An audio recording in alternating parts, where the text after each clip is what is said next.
नमस्कार दोस्तों, आइए सुनते हैं मुंशी प्रेमचंद की कहानी बड़े भाई साहब।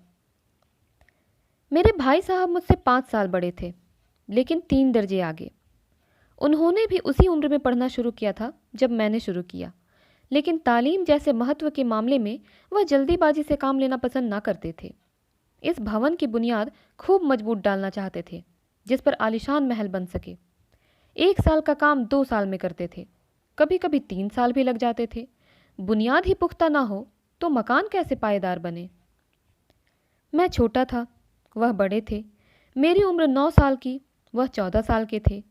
उन्हें मेरी तंबी और निगरानी का पूरा जन्मसिद्ध अधिकार था, और मेरी शालीनता इसी में थी कि उनके हुक्म को कानून समझूं।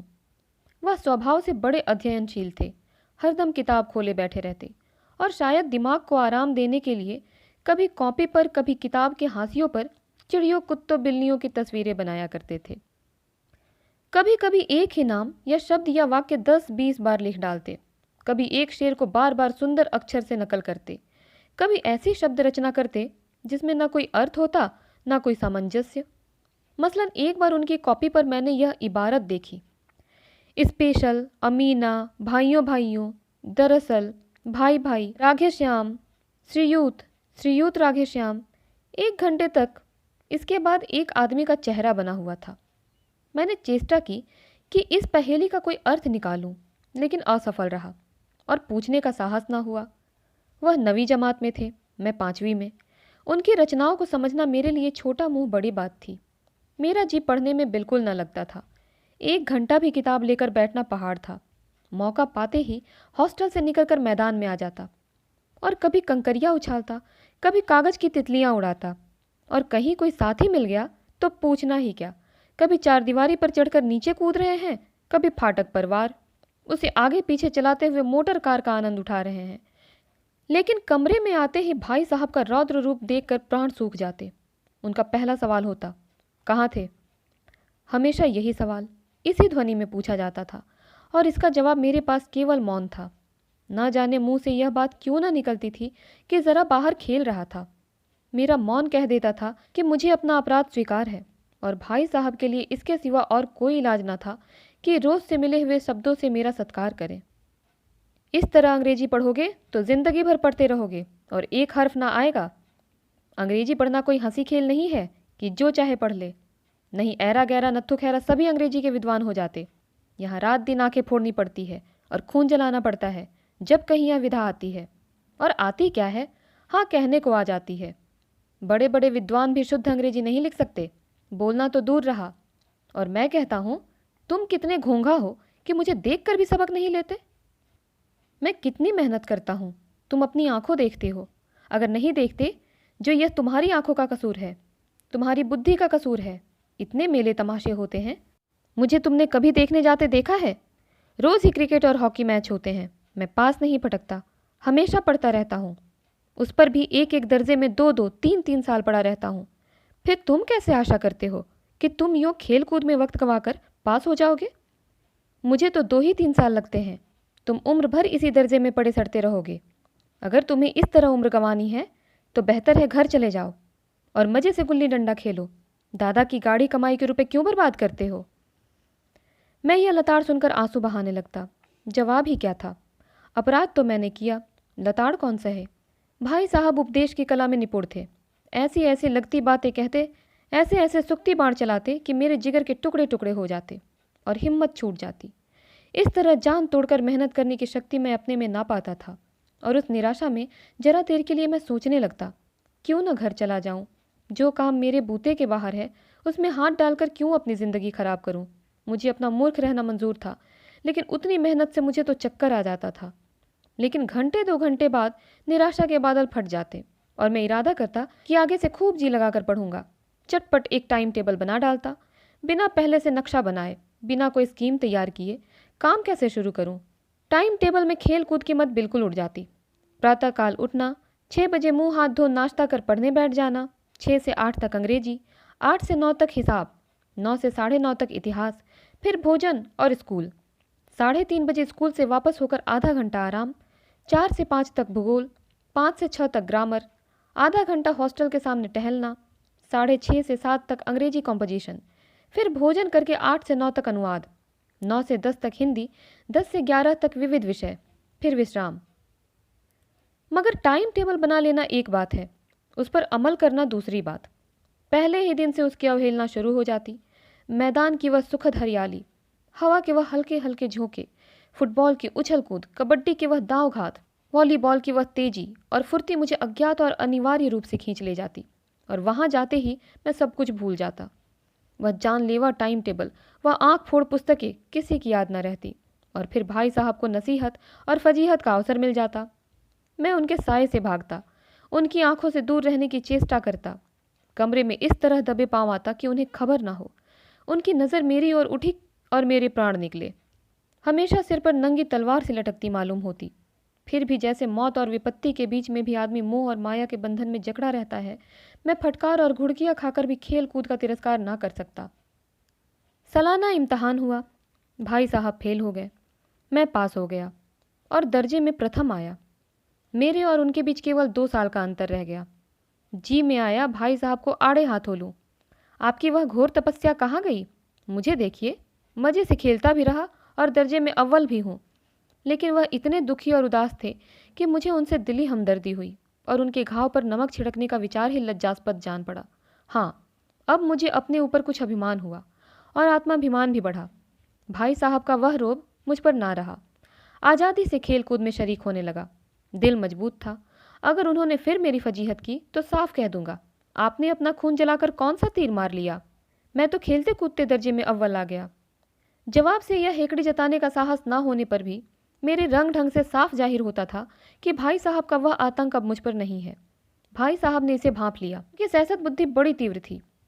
और एक दिन जब मैं भोर का सारा समय गुल्ली डंडे की भेंट करके ठीक भोजन के समय लौटा, तो भाई साहब ने मानो तलवार खींच ली और मुझ पर टूट पड़े। देखता हूँ इस साल पास हो गए और दर्जे में अव्वल आ गए तो तुम्हें दिमाग हो गया है। मगर भाईजान, घमंड तो बड़े बड़े का नहीं रहा। तुम्हारी क्या हस्ती है? इतिहास में रावण का हाल तो पढ़ा ही होगा। उसके चरित्र से तुमने कौन सा उपदेश लिया, या यूं ही पढ़ गए? महज इम्तहान पास कर लेना कोई चीज़ नहीं, असल चीज़ है बुद्धि का विकास। जो कुछ पढ़ो उसका अभिप्राय समझो। रावण भूमंडल का स्वामी था। ऐसे राजों को चक्रवर्ती कहते हैं। आजकल अंग्रेजों के राज्य का विस्तार बहुत बढ़ा हुआ है, पर इन्हें चक्रवर्ती नहीं कह सकते। संसार में अनेकों राष्ट्र अंग्रेजों का आधिपत्य स्वीकार नहीं करते, बिल्कुल स्वाधीन है।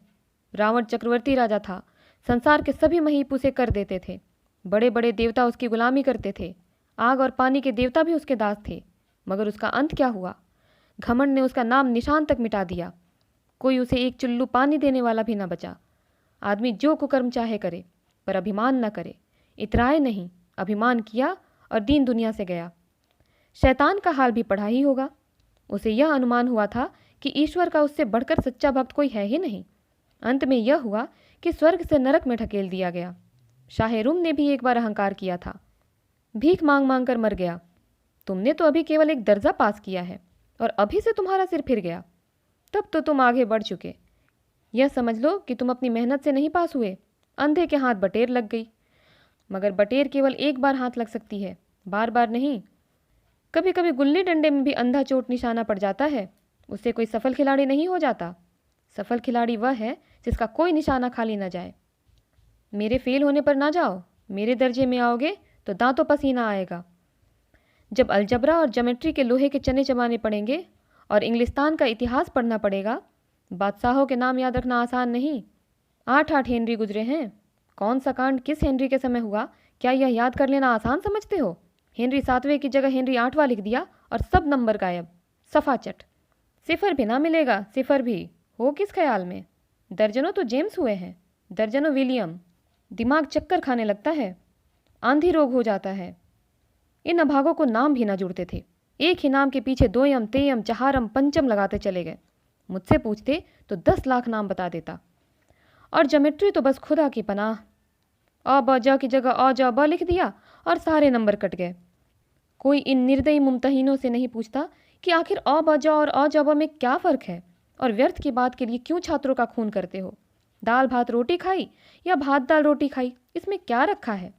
मगर इन परीक्षकों को क्या परवाह, वह तो वही देखते हैं जो पुस्तक में लिखा है। चाहते हैं कि लड़के अक्षर अक्षर रट डालें और इसी रटन का नाम शिक्षा रख छोड़ा है।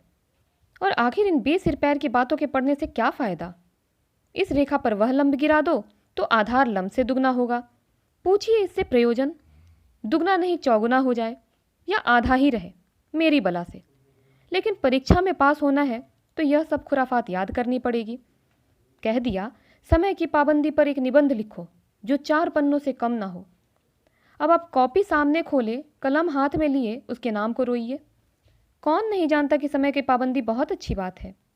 इससे आदमी के जीवन में संयम आ जाता है, दूसरों का उस पर स्नेह होने लगता है और उसके कारोबार में उन्नति होती है। जरा सी बात पर 4 पन्ने कैसे लिखें? जो बात एक वाक्य में कही जा सके उसे 4 पन्ने में लिखने की ज़रूरत?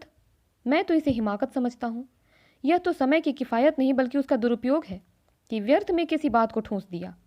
हम चाहते हैं आदमी को जो कुछ कहना हो चटपट कह दे और अपनी राह ले, मगर नहीं, आपको 4 पन्ने रंगने पड़ेंगे, चाहे जैसे लिखिए, और पन्ने भी पूरे फुल स्केप आकार के। यह छात्रों पर अत्याचार नहीं तो और क्या है? अनर्थ तो यह है कि कहा जाता है संक्षेप में लिखो। समय की पाबंदी पर संक्षेप में एक निबंध लिखो जो 4 पन्ने से कम ना हो। ठीक, संक्षेप में 4 पन्ने हुए, नहीं शायद 100-200 पन्ने लिखवाते। तेज भी दौड़िए और धीरे धीरे भी। है उल्टी बात या नहीं? बालक भी इतनी सी बात समझ सकता है, लेकिन इन अध्यापकों को इतनी तमीज़ नहीं। उस पर दावा है कि हम अध्यापक हैं, मेरे दर्जे में आओगे लाला तो ये सारे पापड़ बेलने पड़ेंगे और तब आटे दाल का भाव मालूम होगा।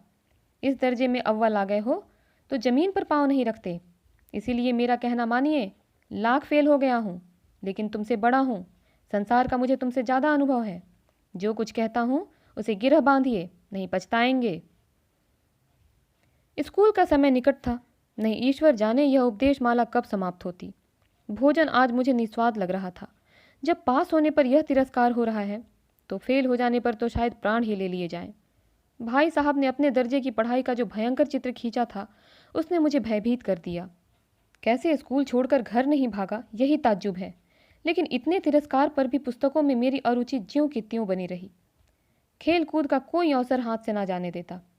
पढ़ता भी था मगर बहुत कम, बस इतना कि रोज का टास्क पूरा हो जाए और दर्जे में जलील ना होना पड़े।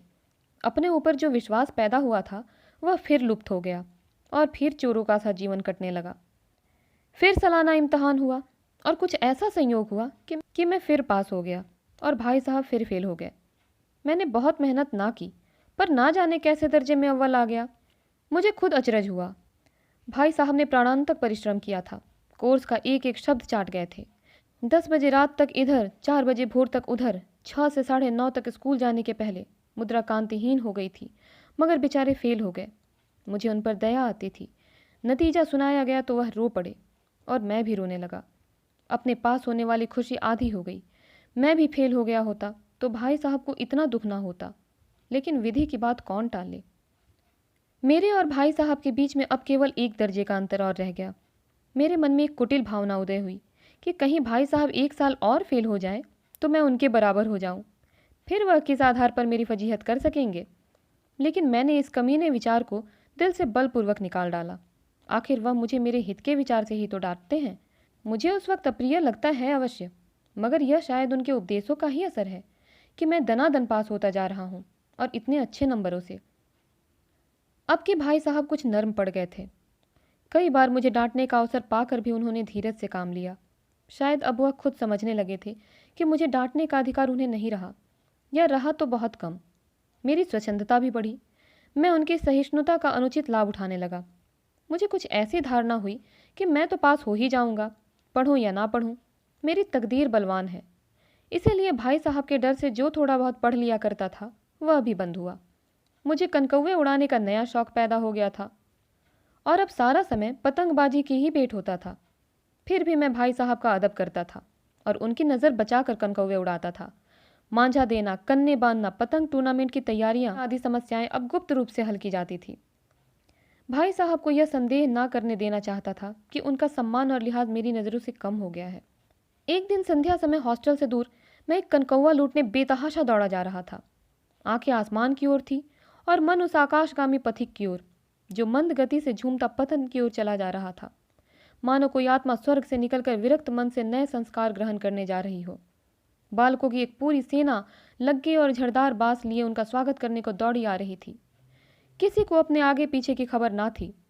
सभी मानो उस पतंग के साथ ही आकाश में उड़ रहे थे जहां सब कुछ समतल है, न मोटर कारें हैं, न ट्राम, न गाड़ियां।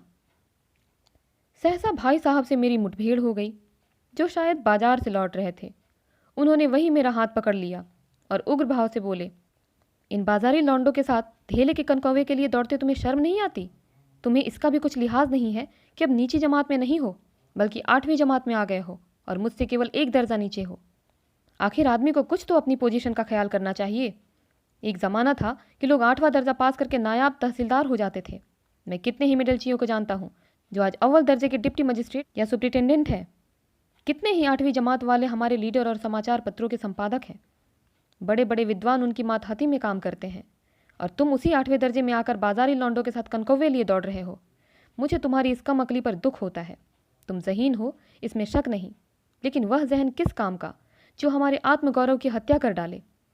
तुम अपने दिल में समझते होगे मैं भाई साहब से महज एक दर्जा नीचे हूँ और अब उन्हें मुझको कुछ भी कहने का हक नहीं है, लेकिन यह तुम्हारी गलती है।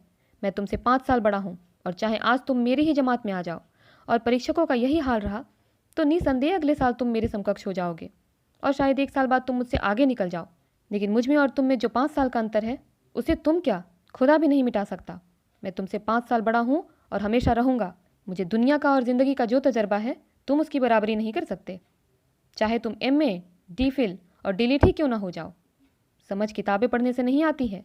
हमारी अम्मा ने कोई दर्जा पास नहीं किया और दादा भी शायद 5वीं जमात के आगे नहीं गए, लेकिन हम दोनों चाहे सारी दुनिया की विधा पढ़ लें, अम्मा और दादा को हमें समझाने और सुधारने का अधिकार हमेशा रहेगा।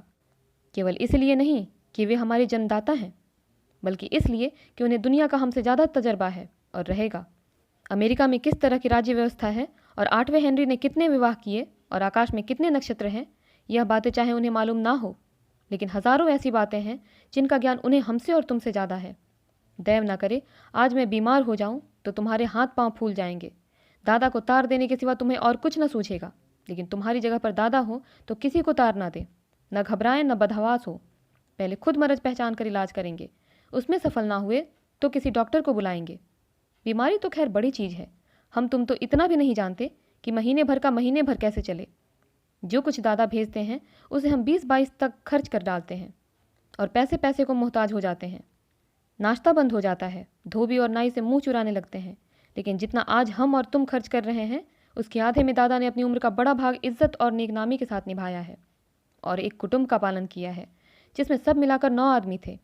अपने हेडमास्टर साहब ही को देखो, MA है कि नहीं, और यहाँ के MA नहीं, ऑक्सफोर्ड के। 1000 रुपये पाते हैं, लेकिन उनके घर का इंतज़ाम कौन करता है? उनकी बूढ़ी माँ। हेडमास्टर साहब की डिग्री यहाँ बेकार हो गई। पहले खुद घर का इंतज़ाम करते थे, खर्च पूरा न पड़ता था, कर्जदार रहते थे। जब से उनकी माताजी ने प्रबंध अपने हाथ में लिया है जैसे घर में लक्ष्मी आ गई है। तो भाईजान यह ज़रूर दिल से निकाल डालो कि तुम मेरे समीप आ गए हो और अब स्वतंत्र हो। मेरे देखते तुम बेराह नहीं चल सकते। अगर तुम यूँ ना मानोगे तो मैं थप्पड़ दिखाकर इसका भी प्रयोग कर सकता हूँ। मैं जानता हूँ तुम्हें मेरी बातें जहर लग रही हैं। मैं उनकी इस नई युक्ति से नतमस्तक हो गया। मुझे आज सचमुच अपनी लघुता का अनुभव हुआ और भाई साहब के प्रति मेरे मन में श्रद्धा उत्पन्न हुई। मैंने सजल आंखों से कहा, हरगिज़ नहीं। आप जो कुछ फरमा रहे हैं वह बिल्कुल सच है और आपको कहने का अधिकार है। भाई साहब ने मुझे गले लगा लिया और बोले, कनकौवे उड़ाने को मना नहीं करता, मेरा जी भी ललचाता है, लेकिन क्या करूं? खुद बेराह चलूं तो तुम्हारी रक्षा कैसे करूं? यह कर्तव्य भी तो मेरे सिर पर है। संयोग से उसी वक्त एक कटा हुआ कनकौवा हमारे ऊपर से गुजरा। उसकी डोर लटक रही थी। लड़कों का एक गोल पीछे पीछे दौड़ा चला आता था। भाई साहब लंबे हैं ही, उछल कर उसकी डोर पकड़ ली और बेतहाशा हॉस्टल की ओर दौड़ पड़े। मैं पीछे पीछे दौड़ रहा था। तो दोस्तों, उम्मीद करती हूँ कहानी आपको पसंद आई होगी। इसी प्रकार की और कहानियों के लिए हमारे साथ जुड़े रहें। मिलती हूँ अगली कहानी के साथ, तब तक के लिए धन्यवाद।